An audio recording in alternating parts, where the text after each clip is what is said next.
Hi everyone, and welcome back to my channel. So today we have the one and only Alexander Mason. He's a Cornell classmate, who's with me in my MBA program. He's a first year, and he has recruited for investment banking. And if you want to let him know where you recruited and like what you're going to be doing this summer, that would be great. So we'll start off with that first.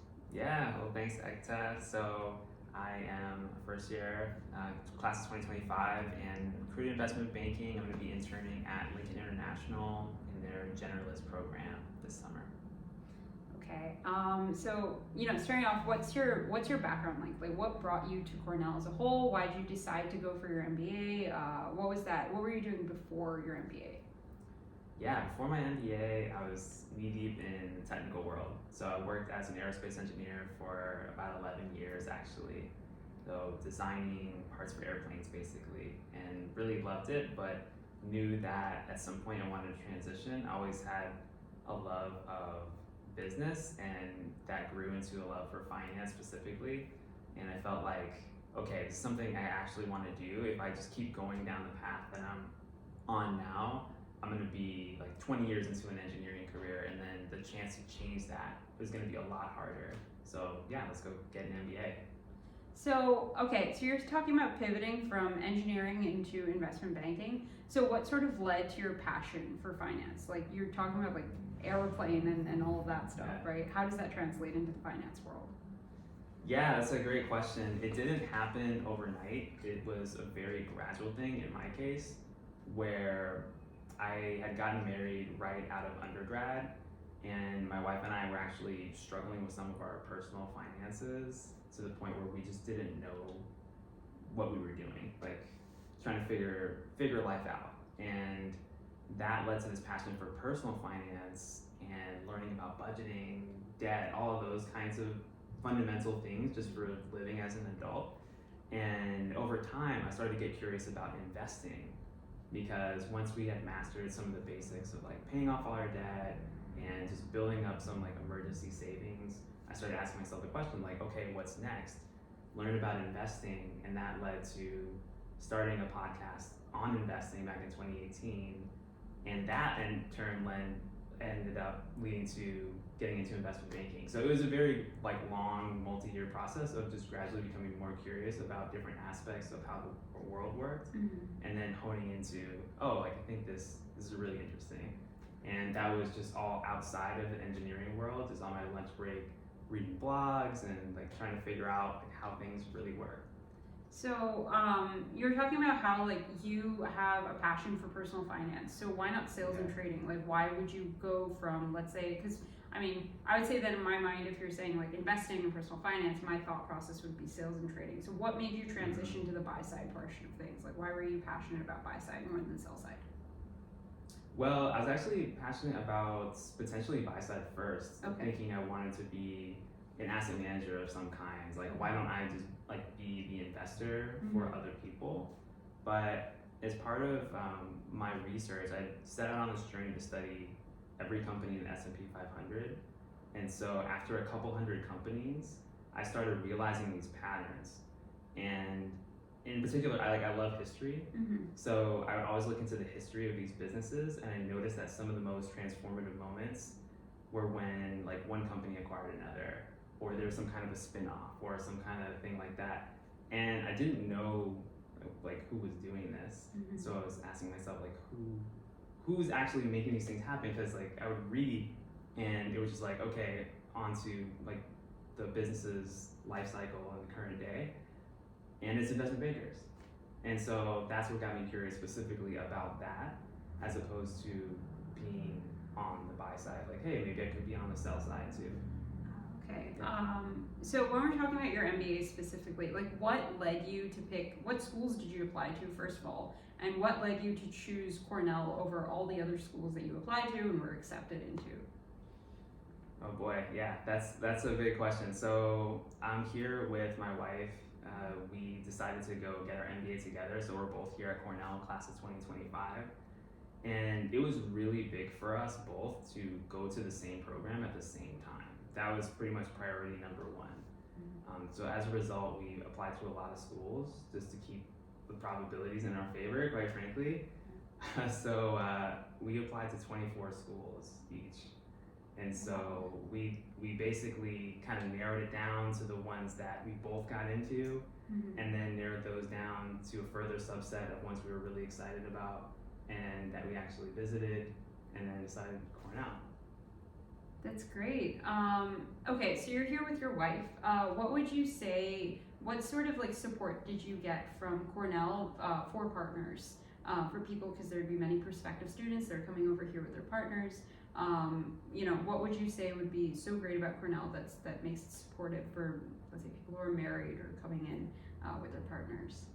Yeah, I think I want to first like recognize that my situation is a little unique because my wife is also a student with me, so that's a little bit different.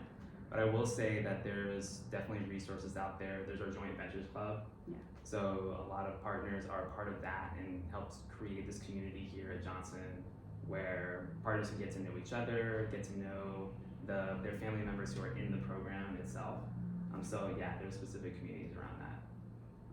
Awesome. And another thing, just reflecting sort of on your experiences at Cornell, what would you say would be like the best part of the program? Like, what do you like the most about the program? Oh man, that's interesting. I think one thing I really loved at ECTA was when we first came in here, you remember pre-term. Oh yeah. And then you remember kicking off with the core. We're actually in the same cohort. Yeah.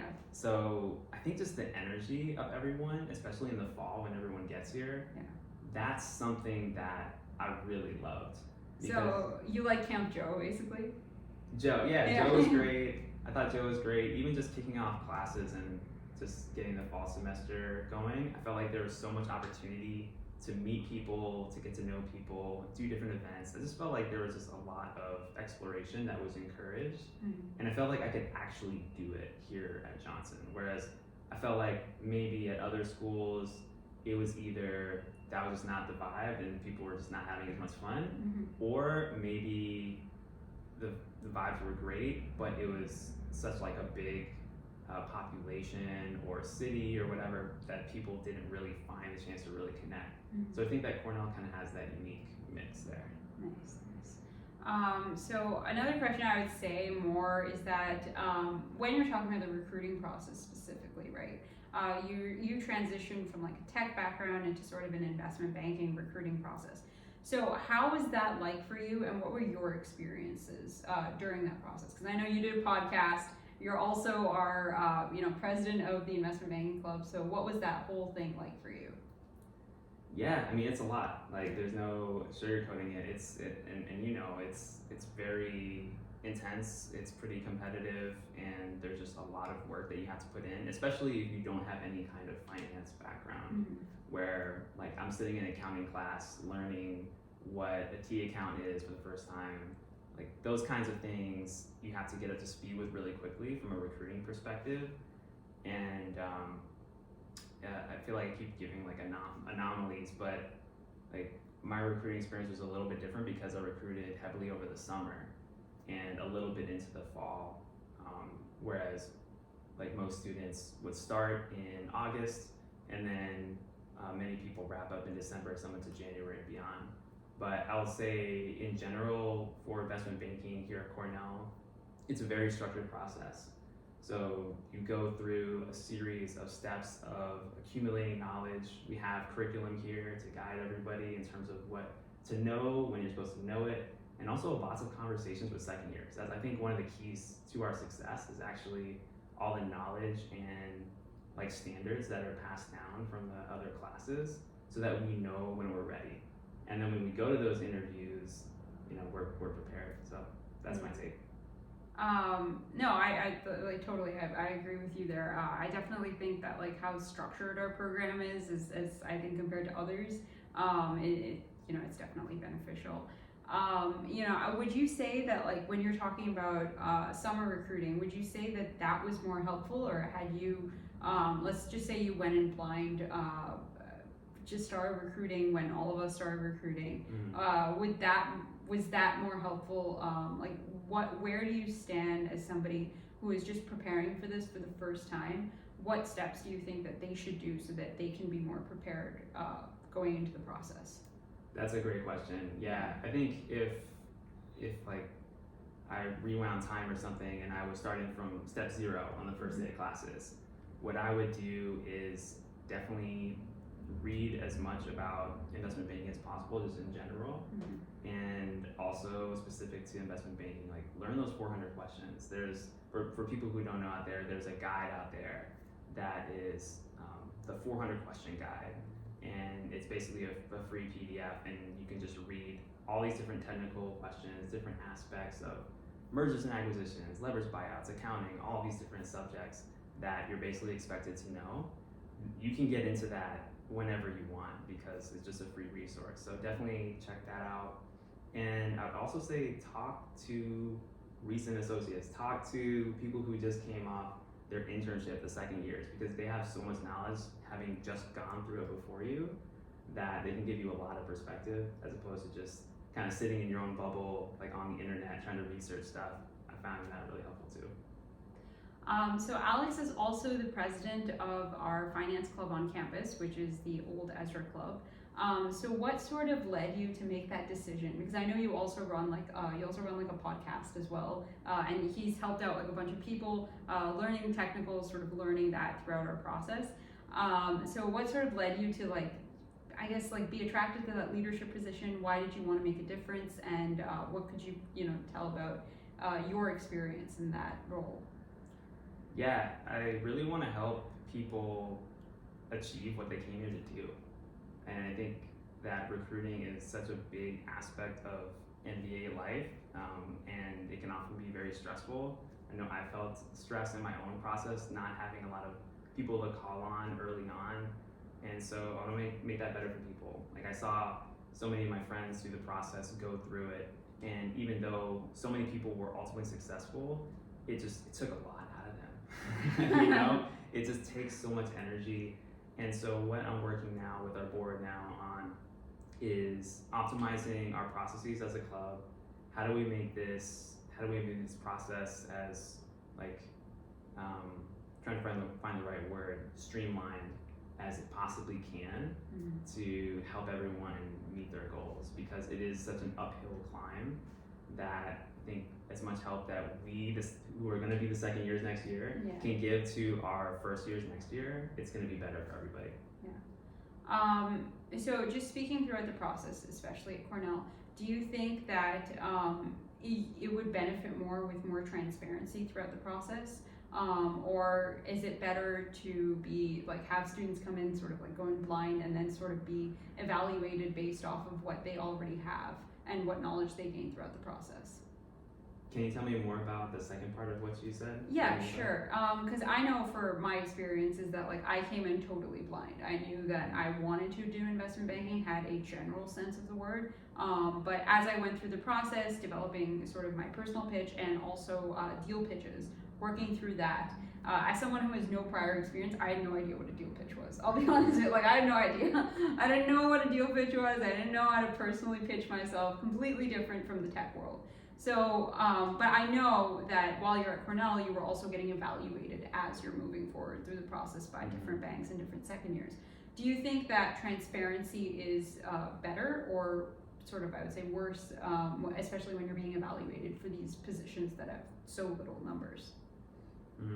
Yeah, I think transparency about the process is critical actually, because from the first year perspective, you can really only make progress based on what you know, right? Otherwise, it's kind of a black box, and then it doesn't really help anyone, in my opinion. So, yeah, we're working on transparency.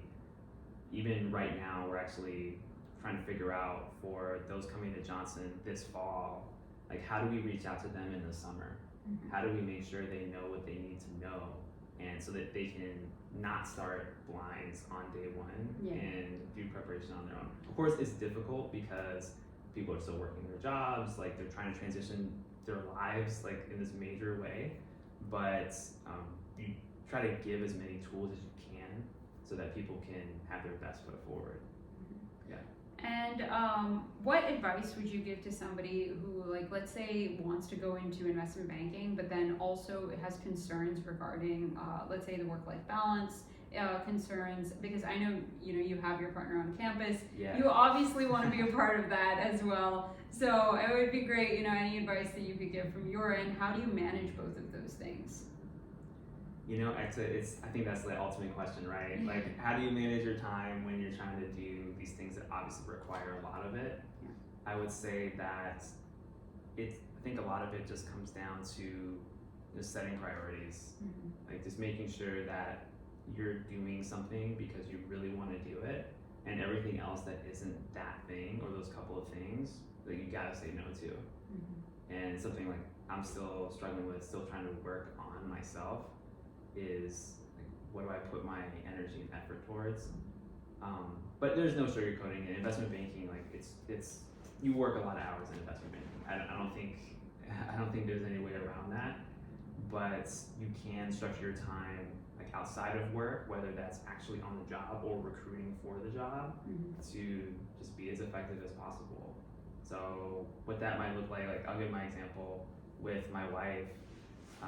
She has her own things going on. She has her own recruiting journey, which is totally separate from mine. So just communicating with her to make sure I understand where she's at, what she needs from me, just as her husband, and also just helping as a classmate too, and vice versa, to support each other is really important. But there's no way around it. It's difficult. It's just communicating, and when you're just trying to do something that you need to do, just making sure you have as few distractions as possible to like get whatever it is done.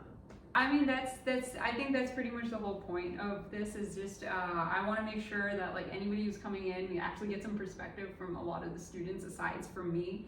And that's the main goal of this conversation. That's just kind of what I want to bring into it. So yeah, you said your wife is also recruiting. So what is she sort of recruiting for as well, if you don't mind me asking? Yeah, for general management. All right. So again, another thing that I would say with investment banking, the work-life balance is insane, is crazy. You're working 80 to 100-hour weeks. What would be something that you could tell maybe your viewers what you do to sort of create boundaries for yourself in that space, or also even take time off to manage stress? So you asked about boundaries while working a lot. While working a lot in investment banking, yeah. Yeah, I think one thing that makes it easier is if you find ways to love it. Like, one thing that I like to do is just play a mental game of ask myself the question, like, what's fun about this? It's just a general question. And sometimes if I'm in like a boring situation, whether it's work or class or a difficult situation where I'm engaged but it's just hard to really push through, I'll ask myself that question, like, what's fun about this? And that question will yield some results that will change my mood. And then I'll feel like, oh, you know what, this isn't so bad. Actually, I kind of like X, Y, and Z aspect of this. And that makes things a little bit easier to push through, I think, because, and not just investment banking, but any career or job that's stressful. And again, I haven't actually worked as an investment banker yet, so like I'm just speaking from like my own experiences recruiting and studying and things like that. But in anything that takes a lot from you, you've got to find ways to nourish yourself, like nourish your energy. So asking yourself what's fun about this, finding ways to make the like monotonous things easier. So that could be anything like learning keyboard shortcuts in Excel, or like always having my book bag ready with my folders and my computer and my files like always in the same place, so I'm not like wasting time looking for things. So little efficiencies like that can make it easier. But I think just from a more holistic perspective, just take care of yourself. Like, I get my sleep. I get my sleep. I've always pretty much gotten my sleep since I've come here to Johnson, and I think like that was an intentional choice. Like, there's so many nights where I'm like, am I gonna stay up late? And you kind of hit that 10 p.m., 11 p.m. Like, should I go for it? But like nine times out of 10, I was like, all right, let's go to bed. And my wife too, and that, of course, I have to be like, understanding of her needs too. So yeah, like focus on fundamentals. Like, get your sleep. I make a smoothie every morning with vegetables and fruit and all sorts of healthy stuff in it. And 7 days a week, I make that and drink it. Like just little things like that. What's in that smoothie? Oh my goodness, I've got mixed greens. I've got half an avocado, mini cucumbers, fresh strawberries, fresh blueberries, oats. Put some spices in there for a little more flavor. Okay. Like cinnamon, ginger, and some like almond milk and water. Nice. And just blend it up. Sounds great. Yeah. Sounds great. Sounds amazing. I would say that another question that I just, following up to that, would be more to do with if you are sort of unsure or on the fence. Like I know before I joined this program, I was kind of unsure about investment banking or consulting.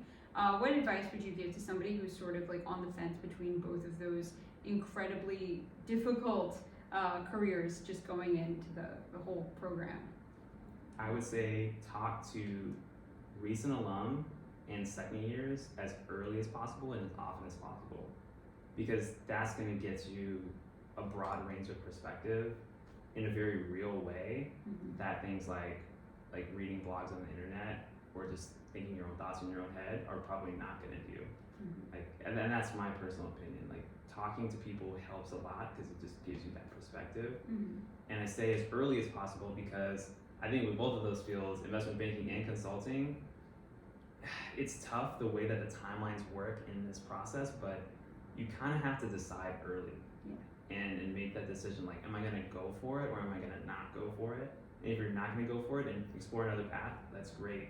But if you're going to do, I think, either of those fields, you really want to know because it's just so much to do. It's a big ramp up, as you know, to really just get to that level. Go ahead and do the whole thing. I totally understand.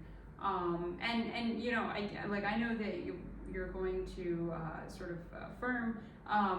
What made you choose the firm that you're going to be at this summer as opposed to, let's say, more bulge bracket banks? Because I know, you recruited pretty early in the process, and you were done in I would say October or so, right? You had your offer and everything.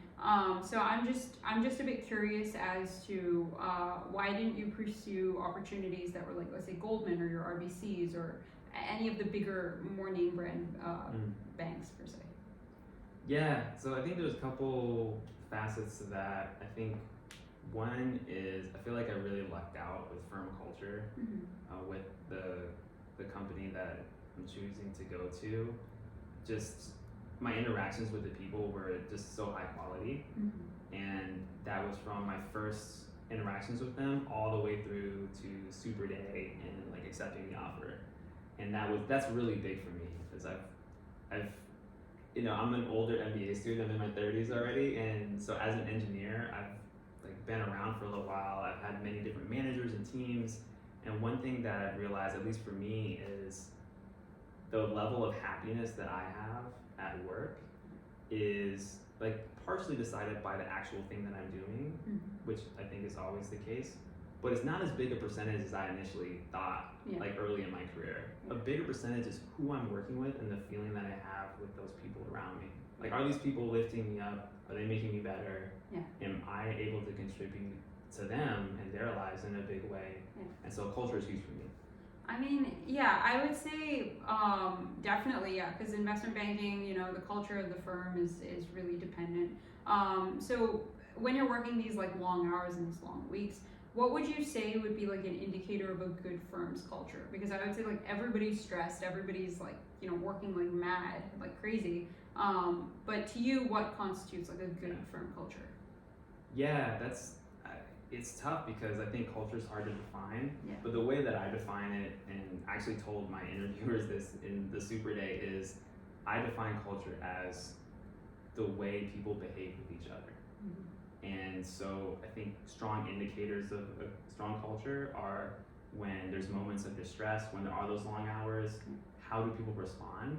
And so those are the kinds of questions I was asking them to better understand what things are like. And one of the things that I noticed that they told me is their turnover at this particular firm is very low, especially relative to the industry at large, where usually people are cycling through jobs every couple of years or quitting. Mm-hmm. And so to me, that's an indicator like, all right, there's some data here that shows to me that this might actually be a better place to work.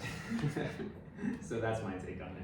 Yeah, and you know, you said that like investment banking, it tends to be kind of like a short-term career. I know for myself, I figured that I would probably work because you were working such long hours. It's crazy work-life balance.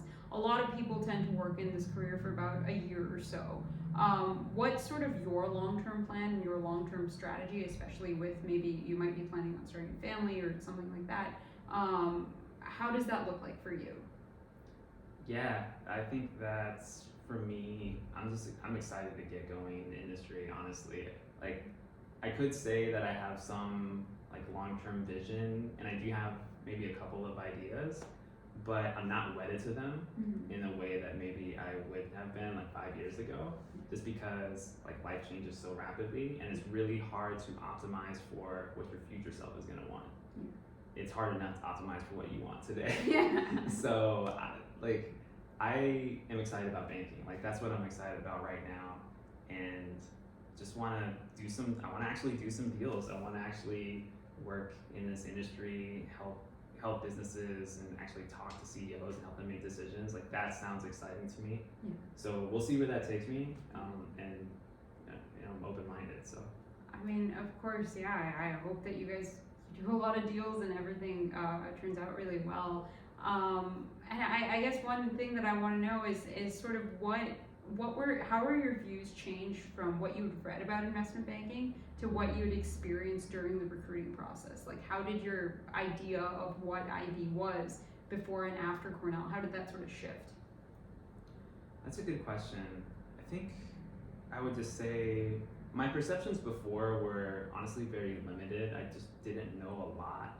And what I read online was basically indicating that it's this grueling industry where people make a lot of money and they wear fancy suits and they yell at each other and then they go out for drinks afterward. I don't know, like Wolf of Wall Street. Yeah, like Wolf of Wall Street, basically. But coming through Cornell and getting to know our finance club, Old Ezra, getting to know the people, my friends, all of us that are doing this thing, I think it's just reminds me that the internet is hyperbole in many ways, and I think that investment banking, from what I've seen so far, again my experience is super limited, but it's really just people trying to do a good job, and there's a lot of people like me who just really like numbers and don't mind digging into an Excel spreadsheet for a couple of hours, and so yeah, I think it's more human than the internet gives it credit for. Of course. I mean, of course. Yeah, I definitely say that my process during the whole IB thing was just very much because I had Wolf of Wall Street level expectations, and now going through the entire process, I would definitely say it's more it's just more Excel, staring at an Excel spreadsheet for a couple of hours, and less all the fun parts of Wolf of Wall Street. Well, I think maybe there's both sides of it though. I think we're seeing a certain side of it because we're students. Yeah. And we're doing what students do, which is studying and learning, that kind of thing. Yeah. I anticipate later in our careers we'll be doing a lot more client interaction, a lot more of the people stuff. Yeah. Whereas right now it's more so just getting our foundation set. Oh, yeah, of course. But we'll see. Yeah, I mean, definitely when it comes to all of that, and I would say that I would say that a lot of people are drawn to investment banking because the bonuses and salaries are so attractive. But another thing that I've noticed is that the finances also catch up to you just as fast. So, I mean, I guess one last question would be just what would be your view on the quote unquote golden handcuffs of the industry? I think it's funny because golden handcuffs are kind of relative. I think that you can be in so many careers and also in different phases of your career and feel like you have golden handcuffs. I feel like it's more of a psychology thing and even a personal finance thing, which we could definitely get into later if you want to talk about it, because that's a passion of mine too. I think it comes back to contentment and happiness. So, like, if you're managing your life in such a way where you feel like you have to do something, whether that's sitting on a desk at investment banking for 14 hours or any other job where you're like chained to a desk or whatever the situation is, if it feels like that, to me that's an indication that something should change. That something can be very different for everyone, but I think it's just a matter of being in tune with your emotions, because I personally think, I don't know about you, Ekta, but I've met a number of people who like they're grinding it out mechanically in whatever they're doing, and it's not serving them, and that's a sad situation. So I would say, like, just be in tune with yourself and don't forget who you are. Don't forget what you care about in this life, and don't sacrifice it like just for a dollar bill. I would say. Of course. Easier said than done sometimes. Yeah, I mean, it's definitely a lucrative industry, but when you're young and you have all of these expenses and how everything looks, it definitely catches up to you pretty fast, for sure. So how do you approach that then, from the perspective of like, once we graduate, what are your thoughts? Because you're obviously thinking about this now. Yeah, I mean, hey, the interview's flipped on me, but I would say that one of the main things is just being very, very, cognizant of your expenses, right? I think that a lot of small things catch up to you, especially when you're living in New York, because you have the fancy apartment. You also have like events that your friends are going to be going to. I mean, I'm in my 20s, so it's a very different perspective than people who are much older than me. But I think that one of the main things that I've noticed is that if you're young and you're living in a big city, you have a lot of FOMO. If your friends are going to a big concert, you want to go to that big concert. And hey, you have a $400K salary, why not spend it, right? So being future forward and being concerned about your future and your long-term goals is a huge, huge, huge important thing. Because you might have money now, but you might not have money later. And when you do have money now and you spend like you're going to have it later, you're going to be stuck in a job for a very, very long time where you have to work these 80 to 100-hour weeks. And just considering it from like a macro perspective, how the economy is going right now, it's very difficult to get a career, and there's a lot of layoffs that are happening at a lot of different banks. So you have to be very, very concerned with how you're spending your money and where you're going to be spending your money.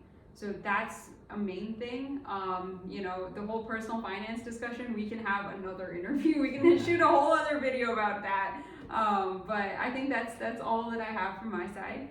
Thank you so much for interviewing with me. Thank you guys for watching. Like, you guys always watch all of my videos, and this video in particular. He's a really great classmate of mine, and even more great for having this whole interview session with me and taking time out of his day. If you have any questions, please leave them in the comments below. And if you'd like to see more interviews like this, please send me a message, or again, subscribe to my channel. That would be great. Thanks so much for watching. I'll see you next time. Bye.